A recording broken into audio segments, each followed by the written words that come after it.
Yes, I quit my 9 to 5 and I'm never going back. In fact, honestly, it's kind of too late now. So I had many great years actually working for large corporations. In my last role, I was earning about $500,000 a year. I had success. But 2 years later, I'm actually deliberately in debt building my own brick and mortar business from scratch. And do I regret it? Hell no. In this video, I'm going to give you 5 reasons why the harder path is actually the better path. It's certainly the more rewarding one. And then, because I believe in being real with you, I'm going to outline 5 personality types that entrepreneurship probably isn't for.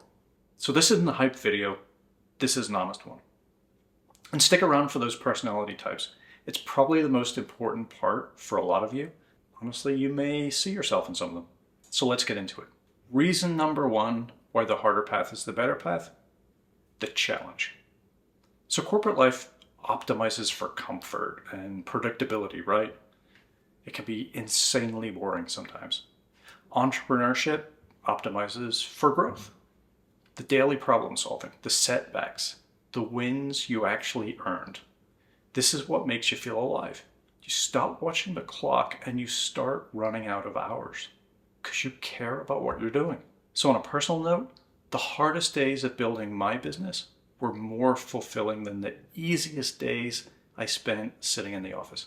Reason 2, you expand your skill set. So corporate roles are obviously deliberately siloed, right? You become very good at a very small thing, a very small cog in the machine. Entrepreneurship forces you to become a generalist at speed. Operations, finance, marketing, real estate, HR, all at once. And the skill set you build is yours permanently. Doesn't belong to a company, doesn't have a title attached.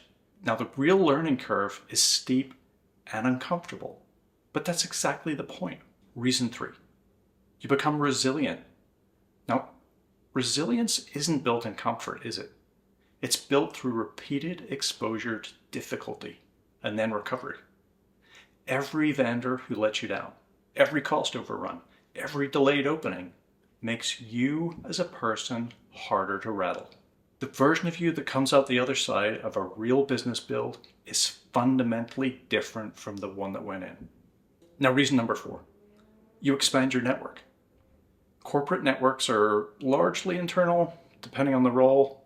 Entrepreneurship forces you into a much wider world. Contractors, lenders, suppliers, local officials, business owners, lots of other business owners. You build relationships across sectors you'd never have encountered otherwise. For me, some of the most meaningful professional relationships I have came directly from the build process. Now, reason 5, you eliminate the potential regret. This is the most underrated reason and the hardest to quantify until it's too late. What if I tried? That question compounds over decades. It gets heavier, not lighter. The regret of failure fades. The regret of trying tends not to. So this was ultimately the deciding factor for me. The financial risk was real. The risk of lifelong curiosity was worse. So I told you we'll get to those 5 personality types, didn't I? So here we go. And just to be clear, I almost left this out of the video because I thought it might be a little incendiary. So who entrepreneurship is potentially not for? Type 1, the escapee. This is the person that wants to leave something, right? A bad boss, toxic culture, burnout, rather than actually positively build something. Entrepreneurship is not an escape hatch. It's probably the worst escape hatch you could find. The problems will follow you, and new ones arrive and make the old ones look manageable. The motivation has to be pull, not push. So running towards something, not running away from something. If your main driver is, I can't work for anyone else anymore, that's a warning sign. That is not a business plan. So personality type 2, the work child. Someone who always had structure, direction, accountability provided by someone else. Entrepreneurship removes this scaffolding entirely. There is no manager. There's no performance review. No one's telling you what to do next. Self-direction isn't just helpful, it's the entire game. Without it, the freedom becomes paralysis, frankly. So personality type 3, I'm quite close to this one sometimes, the disorganized. Brick and mortar build involves hundreds of moving parts. Permits, contractors, vendors, timelines, budgets, inspections, you name it. Disorganization doesn't just slow you down, it costs you money, costs you relationships, and sometimes your opening date. You don't have to be naturally organized, but you do have to be willing to build systems and follow them. Personality type 4, the non-people person. Business ownership is relentlessly interpersonal. Staff, customers, vendors, landlords, lenders, regulators. You don't have to be an extrovert. I'm not, but you do have to be able to read people and manage relationships and handle conflict without shutting down. The honest reality? Some of the most important decisions you'll ever make are people decisions.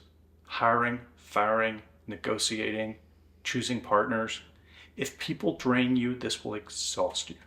So personality type number 5, I apologize if I offend anyone in advance, the emotionally fragile. So entrepreneurship will attack your identity, your emotions, your confidence, your sense of self repeatedly and without warning. You will be told no. You will be let down. You will have weeks where every single freaking thing goes wrong simultaneously. Emotional regulation isn't about never feeling it. It's about not letting it derail your decision making and your forward motion.